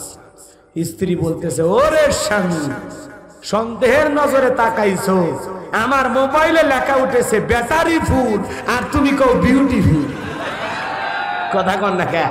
তার মানে ঘুমের ঠেলায় বউকে সন্দেহ করে, সন্দেহ করলে যা হয় বুঝলেননি। এজন্য খবরদার, না বুঝে সন্দেহ করবে না, সন্দেহ রোগ খুব খারাপ, সংসার ধ্বংস করে দিবে। কথা কন ঠিক না? এবার প্রত্যেকটা বাড়ি CC ক্যামেরা লাগাবেন, দাম খুব কম। তাহলে সব টের পাওয়া যাবে। অতএব বোক আর জানা লাগবে না। যাদের বোক দেখে ভেজাল মনে হয় বাড়ি সিসি ক্যামেরা লাগাবেন, চুরি করলেও ধরা পড়বি। আবার এদিক দিয়ে আপনার বউ কি করে সব টের পাবে। কথা কন না কেন? বাড়িতে বাড়িতে সিসি ক্যামেরা লাগান, গরু ছাগল এগুলো নিরাপদে থাকবে, টাকা পয়সা সোনা দানা এগুলো থাকলেও নিরাপদে থাকবে। কেউ চোর যদি চুরি করে নিয়ে যায় থানায় নিয়ে যাও, এটা দেখালে চোর শনাক্ত করে আপনি মনে করেন সব জিনিস ফেরত পাবেন। এদিকে একটা উপকার। আবার বাড়ি এলে কই যায় না যায়, কি হয় না হয়, আপনি সারাদিন ব্যস্ত থাকেন, টের পান না। ফোন দিলে বিজি পাওয়া যায়। কথা কন না কেন? আবার মাঝে মাঝে মোবাইল বন্ধ, টেনশন মাথায়, কি যে করতেছে। অর্থাৎ সিসি ক্যামেরা লাগান, সব টেনশন মুক্ত হবে। আপনি যেখানে থাকেন সিসি ক্যামেরা আপনি মোবাইলের সাথে লিঙ্ক করে নেবেন, সবকিছু দেখবেন, ব্যাস ওই জায়গায় খুলে ঠিক আছে। কথা কান ঠিক কিনা? লিল্লাহে তাকবীর। তাহলে 4 নাম্বার, নিজের যৌবনটাকে সংযত রাখা লাগবে, নিজের যৌবনটাকে হেফাজত করবে। কার ভয়ে? আরো জোরে বলেন, কার ভয়ে? এরপরে বাজান 5 নাম্বার আর 6 নাম্বার আল্লাহ পাক একটি আয়াতের ভিতরে বলেন, ওয়াল্লাযীনা হুম লিআমানাতিহিম ওয়া আহদিহিম রাউন।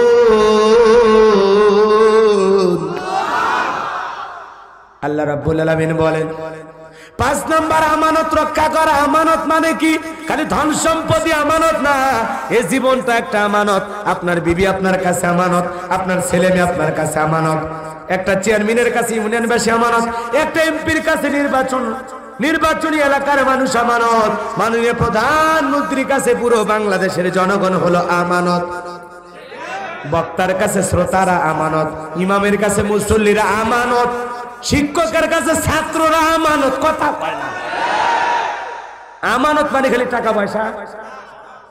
ভাইয়ের কাছে তার বোন আমানত। কথা কয়। এই শালির কাছে দুলা ভাই আমানত, দুলা ভাইয়ের কাছে শালি আমানত। দেবরের কাছে ভাবিও আমানত। আর আমরা সুযোগ পেলে কি করি? হ্যাঁ ভাইয়া তোমার বর, আমি যে দেবর, ভেবে দেখো ভাবি কার কত দাবি। ভাই গেছে মালয়েশিয়া, আমি তো এখন আসি। ভাবি তো সে ডিজিটাল। ভাবি মনের দুঃখে কয় সে যে কেন এলো না, কিছু ভালো লাগে না, এবার আসুক, তারে আমি মজা দেখাবো। কয় ভাই ওকে মজা পরে দেখাও। কথা কন না। দেবর ভাবির পরকে আছে না না? শালি দুলে ভাইয়ের প্রেম আছে না না? এজন্য মা বোনদেরকে বলবা 2টা পুরুষ হইতে সাবধান। হাদিসের ভাষায় এদেরকে মৃত্যু তুল্য বলা হয়েছে। বিষাক্ত সাপের চাইতে ভয়ঙ্কর। একটা হলো দেবর আর একটা দুলে ভাই। এর কাছের লোকেরা বেশি ক্ষতি করে সুযোগ পাইলে। খারাপ কিছু বলতেছি? রাগ করছেন কেউ? ওই যে কে জানে কি বলতেছে। বেশি ফ্রি হইন না। এই যে মহিলারা ডিস্টার্ব আছে। জামাই যদি বাড়িতে আসে, নিজে নাস্তা না দিয়া নিজের ছোট মেয়েটারে বলে, যাও তোমার দুলে ভাই আসছে, একটু নাস্তাটা দিয়ে আসো মা। এখন এই যুবতী শালী 12-14 বছর বয়স হয়ে গেছে, দুলে ভাইয়ের সামনে নাস্তা দিতে গেছে। কিছু না হোক, দুলে ভাই যদি হাতটা ধরে একটু হালকা ঠাঁচি মারে, দুলে ভাইয়ের হাতের ছোঁয়া পাইছে, ভালোই তো লাগলো। এরপরে বাকি কি হবে আমি আর বললাম। কথা বলেন না কেন? আপনি মা, আপনার এই যুবতী মেয়েটাকে আপনার আরেকটা মেয়ের জামাইয়ের কাছে পাঠায় দিচ্ছেন, আপনার লজ্জা করে না? আপনি নিজে যান, আপনি তো মায়ের মতো। কথা কর। যুবক সাবধান। আবার যুবকেরা দেখবেন শালিকে মোটরসাইকেলে নিয়ে ঘরে আছে না?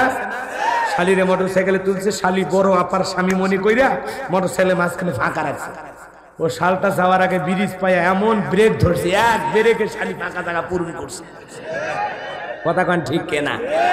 এরকম দুষ্ট দুলে ভাই আছে না? না, চরিত্র ভালো করা যুবক, এখনো সময় আছে, আল্লাহর দিকে ফিরে আসো। কথা কন ঠিক কেনা? দুলে ভাইকে আল্লাহ হতে হবে, দেবরদেরকে ভালো হতে হবে। কারণ আমাদের পর্দা আছে। কি আছে?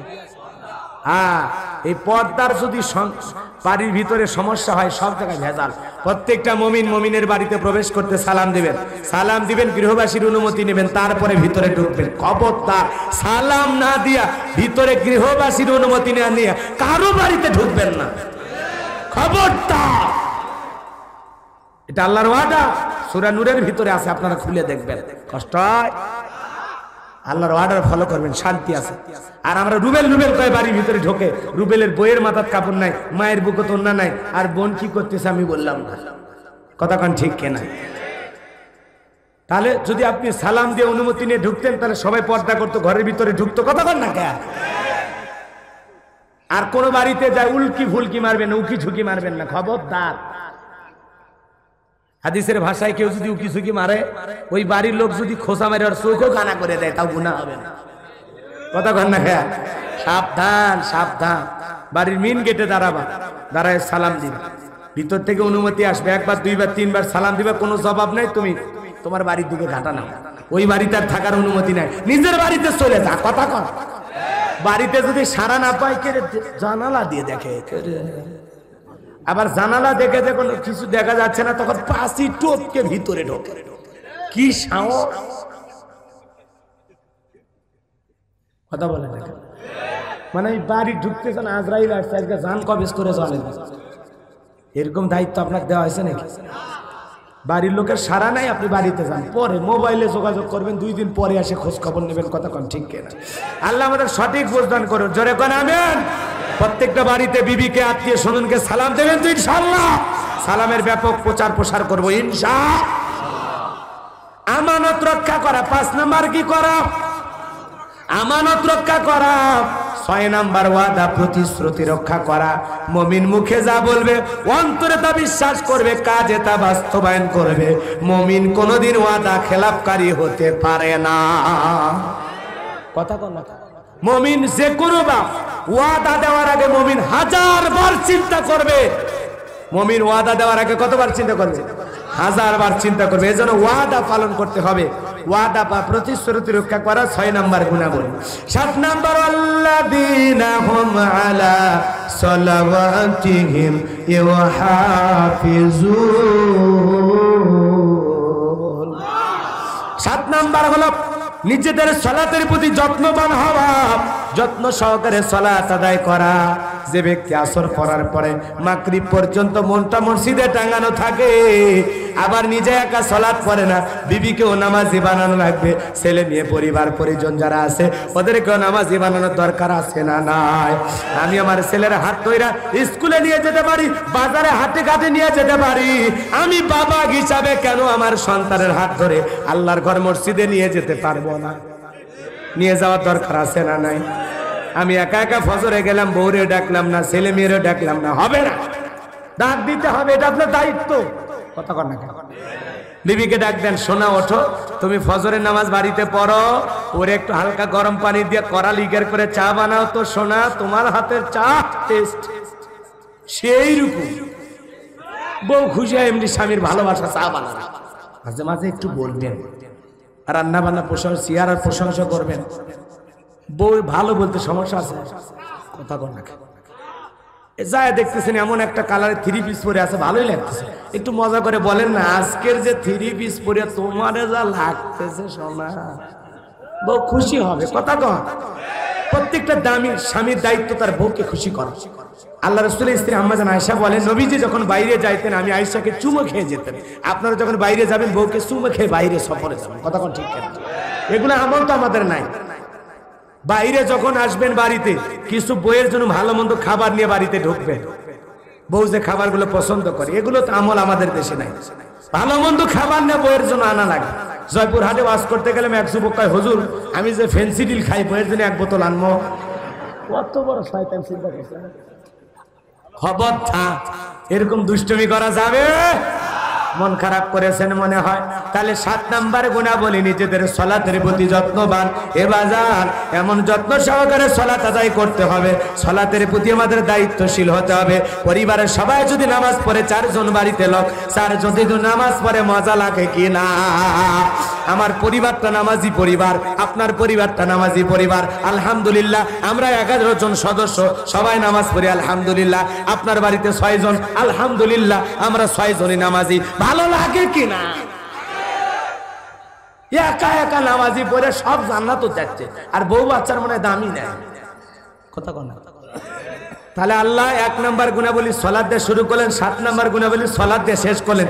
সালাতের গুরুত্ব কম না বেশি? এই 7টা গুণাবলী অর্জন করতে পারলেই উলাইকা হুমুল ওয়ারিসুন আল্লাযীনা ইয়ারিসুনাল ফিরদাউস হুম ফিহা খালিদুন। আল্লাহু আকবার বলেন। তারা উত্তরের দিকে হবে জান্নাতুল ফেরদাউসের, সেখানে তারা যুগের পর যুগ বসবাস করবে, চিরকাল থাকবে, স্থায়ীভাবে থাকবে, কোনো দিন আল্লাহ জান্নাত থেকে বের করবে না। কোন সুবহানাল্লাহ, আরো জোরে বলেন সুবহানাল্লাহ। কেউ কিছু বলবে? কারো কিছু বলার আছে?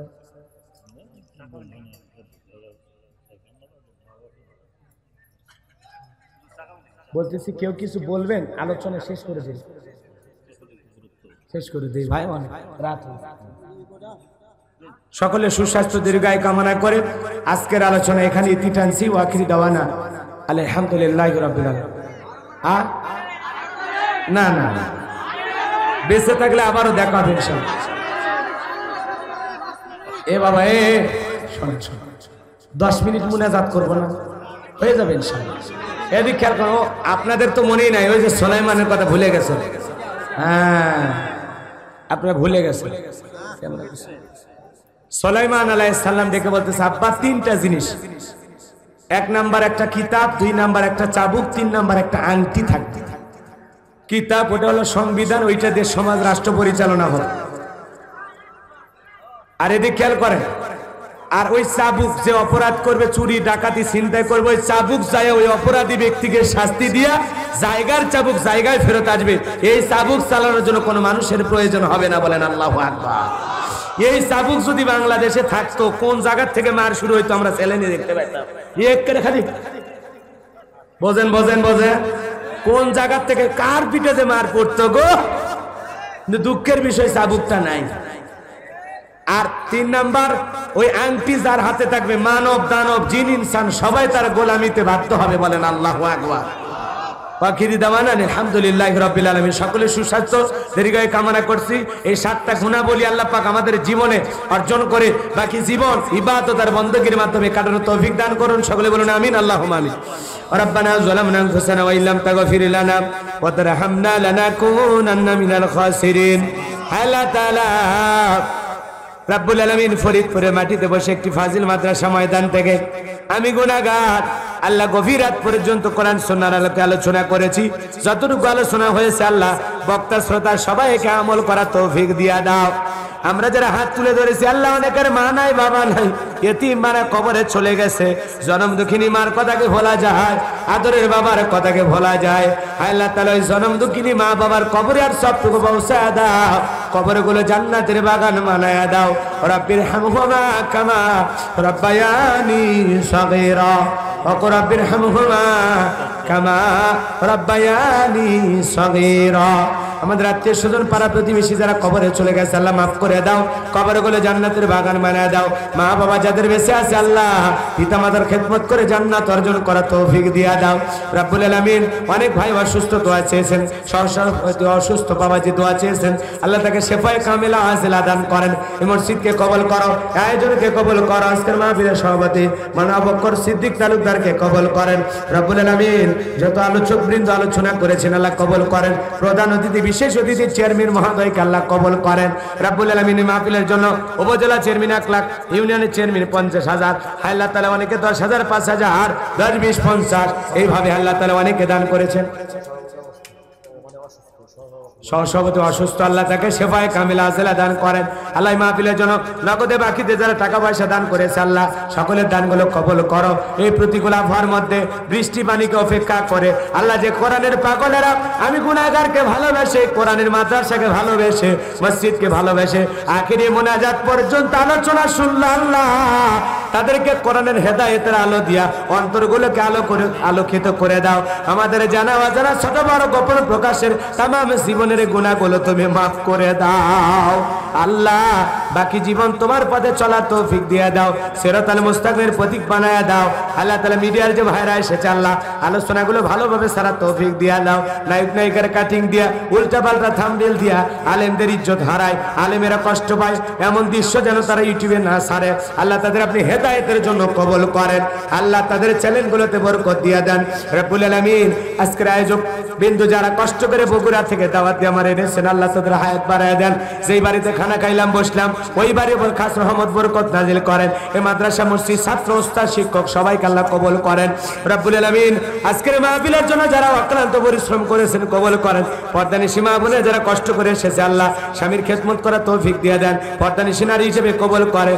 আল্লাহ তাআলা নামাজি রোজাদার বান্দি হিসেবে কবুল করেন। তাদের হায়াত বাড়ায় দেন আল্লাহ। পরিবারের পর্দার বিষয়গুলো মা বোনদেরকে আরো গুরুত্ব সহকারে আদায় করার তৌফিক দিয়ে দেন মালিক গো। জীবনে একটাবার খানায় কাবায় কবুল করে নিও। রাসূলের রওজার পাশে দাঁড়িয়ে একটাবার সালাম দেওয়ার তৌফিক দিয়ে দাও আল্লাহ। করোনার মহামারী বাইরে গেছে ওমিক্রন আল্লাহ এগুলো থেকে বাংলাদেশ সহ তামাম পৃথিবীর মানুষদেরকে আল্লাহ হেফাজত করো। এদেশের মসজিদ মাদ্রাসাগুলো কবুল করো আল্লাহ। এদেশের হক্কানি উলামা ইকরামদের কবুল করো। মাজলুম অবস্থায় যত আলেম কারাবন্দী আছে আল্লাহ সমস্ত কোরআনের ময়না ফাঁকিগুলোকে আবারও কোরআনের ময়দানে ফেরাইয়া দাও আল্লাহ। এলাকার প্রশাসনের ভাইদের কবুল করো। ওসি মহোদয়কে আল্লাহ কবুল করো রব্বুল আলামিন। এলাকার গণ্যমান্য স্থানীয় নেতৃবৃন্দদেরকে আল্লাহ কবুল করো। সুবহান রাব্বিকা রাব্বিল ইজ্জাতি আম্মা ইয়াসিফুন ওয়া সালামুন আলাল মুরসালিন ওয়ালহামদুলিল্লাহি রাব্বিল আলামিন। ওয়া জাল আখিরা কালিমাতুন ইনদাল মাউতি লা ইলাহা ইল্লাল্লাহু মুহাম্মাদুর রাসূলুল্লাহ সাল্লাল্লাহু আলাইহি ওয়াসাল্লাম।